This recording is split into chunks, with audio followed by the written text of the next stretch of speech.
بوڑھے نے کہا، ہاں یہ سچ ہے، یہ پرندے سال میں ایک دن ضرور یہ پھول سونگھتے ہیں، یہاں تک کہ اگر کہیں دور دراز علاقے میں چلے جائیں تو بھی بہار کے موسم میں اس پھول کے پاس ضرور جاتے ہیں، اس لیے کالا دیو اپنے باغ میں یہ پھول ضرور اگاتا ہے۔ اس طرح یہ عجیب پرندے ہر وقت اس کے باغ میں رہتے ہیں۔ عثمان نے پوچھا، اگر میں اس کے باغ سے وہ پھول توڑ لاؤں تو کیا پرندے بھی اسی پھول کے پیچھے پیچھے آئیں گے؟ بوڑھے نے کہا، ہاں بالکل، لیکن اس پھول تک پہنچنا بہت مشکل ہے۔ اس باغ کا ایک ہی دروازہ ہے اور اسے کالے دیو کے سوا اور کوئی نہیں کھول سکتا۔ عثمان نے کہا، میں اسے کھول لوں گا، بس مجھے اس کا پتہ بتا دیجیے۔ بوڑھے نے اسے کالے دیو کے باغ کا پتہ بتا دیا اور یہ بھی کہا کہ بڑے بڑے پہلوان اور بہادر لوگ وہاں گئے تھے، لیکن کوئی بھی زندہ واپس نہیں آیا۔ دیو بہت طاقتور ہے، تم کوشش کرنا کہ کسی طرح چھپ کر رہو، اگر وہ تمہیں دیکھ نہ سکا تو تمہاری جیت ہوگی، ورنہ تمہیں مار ڈالے گا۔ عثمان نے ہر بات اچھی طرح سمجھ لی اور اگلے دن صبح ہی صبح چل پڑا۔ وہ چلتا گیا، آخر وہ ایک کالے دیو کے باغ تک پہنچ گیا۔ باغ کا ایک ہی دروازہ تھا جو بہت بڑا تھا اور بڑی بڑی چٹانوں کو ملا کر بنایا گیا تھا، کئی پہلوان مل کر بھی اسے ہلا نہیں سکتے تھے۔ وہ دروازے کے قریب بیٹھ گیا، لیکن وہ اتنا تھکا ہوا تھا کہ اسے فوراً نیند آ گئی۔ اس کی آنکھ شور سے کھلی، شور ایسا تھا کہ لگتا تھا کہ جیسے آندھی آ رہی ہے۔ شور قریب آتا جا رہا تھا، وہ سمجھ گیا کہ دیو باغ کے اندر جا رہا ہے۔ وہ فوراً چھپ گیا، دیو نہ دیکھ سکا اور اس کے قریب سے گزر گیا۔ عثمان کو ایسا لگا کہ جیسے کوئی پہاڑ اس کے برابر سے گزر کر جا رہا ہے۔ دیو نے باغ کا دروازہ کھولا۔ عثمان سانس روک کے دبے پاؤں اس کے پیچھے پیچھے چلا اور جیسے ہی وہ باغ کے اندر گیا، عثمان بھی اندر چلا گیا اور فوراً ایک جھاڑی کے پیچھے چھپ گیا۔ جنگل میں پرندے پکڑنے کے کام میں اسے بہت دیر تک ہلے جلے بغیر چھپ کر رہنا پڑتا تھا۔ یہ عادت اسے یہاں بہت کام آئی۔ دیو کو بھی پتہ نہیں چلا کہ کوئی اس کے پیچھے پیچھے باغ کے اندر آ گیا ہے۔ وہ باغ بہت خوبصورت تھا، اس میں عجیب عجیب رنگ کے ایسے پھول تھے کہ عثمان دنگ رہ گیا۔ اس میں ایسے پرندے تھے جو اس نے پہلے کبھی نہیں دیکھے تھے۔ عثمان کو رات وہیں چھپا رہا۔ صبح کالا دیو پھر باہر آیا، شاید وہ شکار کی تلاش میں جا رہا تھا۔ دیو چلا گیا تو عثمان جھاڑی کے پیچھے سے نکلا اور سمن نام کا پھول تلاش کرنے لگا۔ اسے ویسے ہی پرندے بھی نظر آئے جیسے اس نے بادشاہ کو پکڑ کر لیے تھے، لیکن اسے معلوم نہ تھا کہ سمن کون سا پھول ہے۔ وہاں تو ہر طرح کے پھول تھے۔ باغ میں گھومتے گھومتے اسے ایک بہت بڑا مکان نظر آیا۔ دیو اس میں رہتا تھا۔ عثمان اس کے اندر چلا گیا۔ دوستو، اس مکان کے میں 40 کمرے تھے، ہر کمرہ دوسرے سے بڑھ کر خوبصورت تھا، لیکن پورے مکان میں کوئی نہیں تھا۔ آخر کار جب وہ 40ویں کمرے میں پہنچا تو اسے کسی کے رونے کی آواز سنائی دی، لیکن وہاں کوئی نہیں تھا۔ اسے لگا کہ آواز قالین کے نیچے سے آ رہی ہے۔ اس نے قالین اٹھایا تو فرش میں ایک دروازہ بنا ہوا تھا۔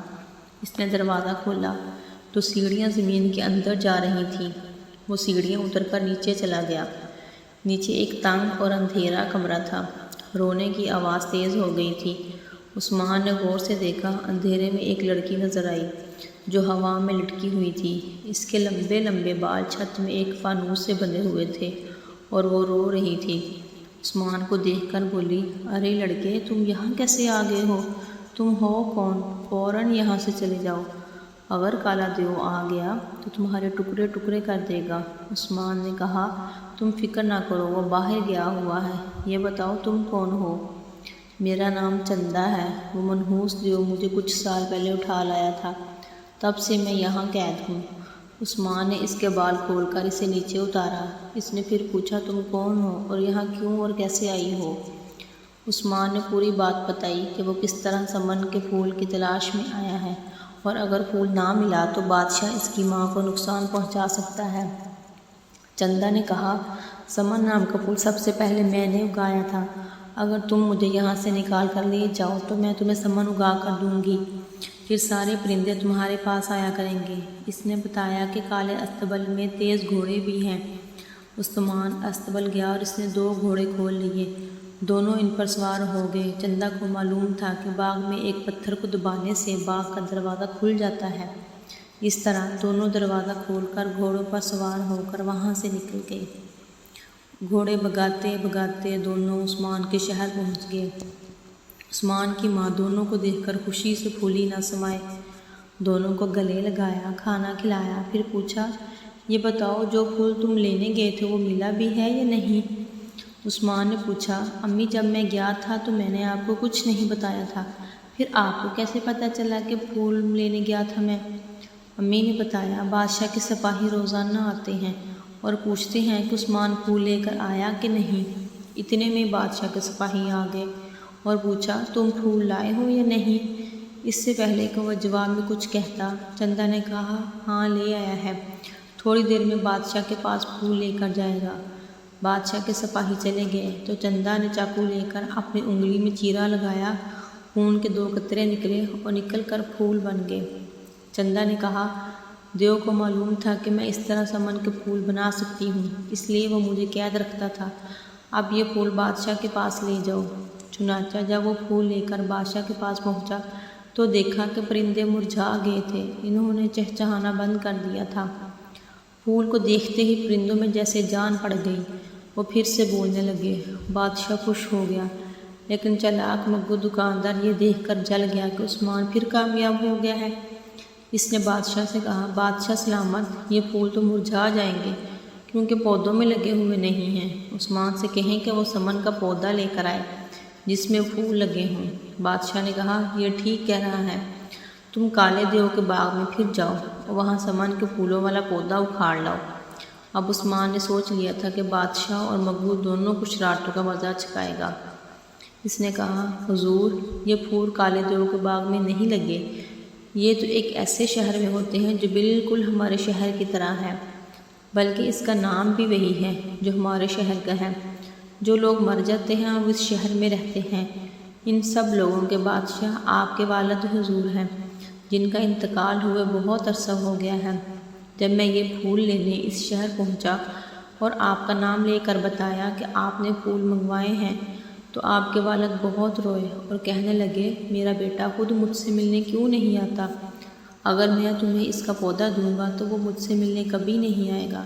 تم پھول لے جاؤ، جب وہ خود آئے گا تو میں اسے ساری دولت بھی دوں گا۔ اس کے بعد وہ مگو دکاندار کی طرف مڑا اور کہا، اور جناب، آپ کے والد بھی وہاں تھے، انہوں نے آپ کے لیے وہاں بہت سے سونے کے سکے جمع کیے ہوئے ہیں۔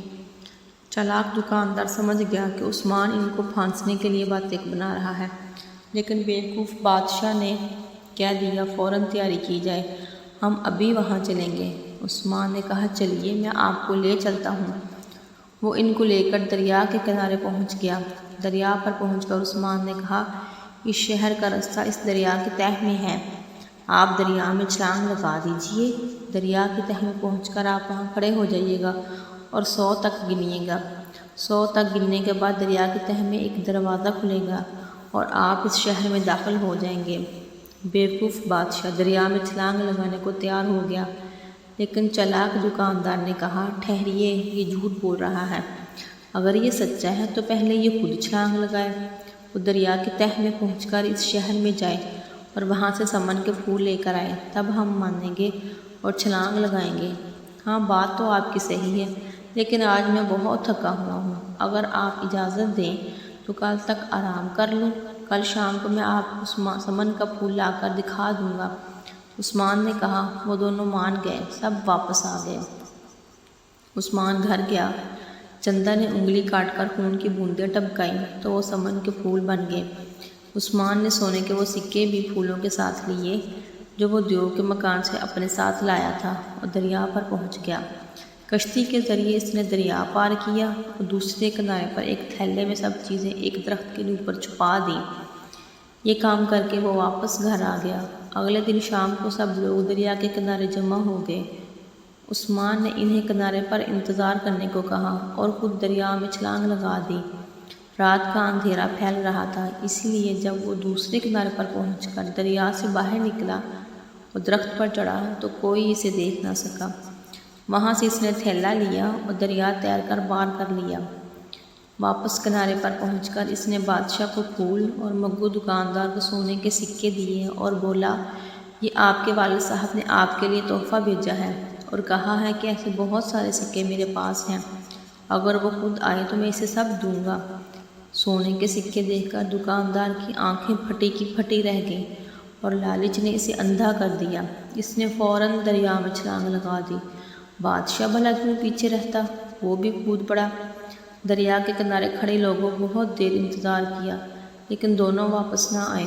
کچھ دنوں کے بعد دونوں کی لاشیں پانی میں تیرتی ہوئی ملی۔ اس طرح بادشاہ کو اپنی بیوقوفی اور مگو دکاندار کو اپنی چالاکی کی سزا مل گئی۔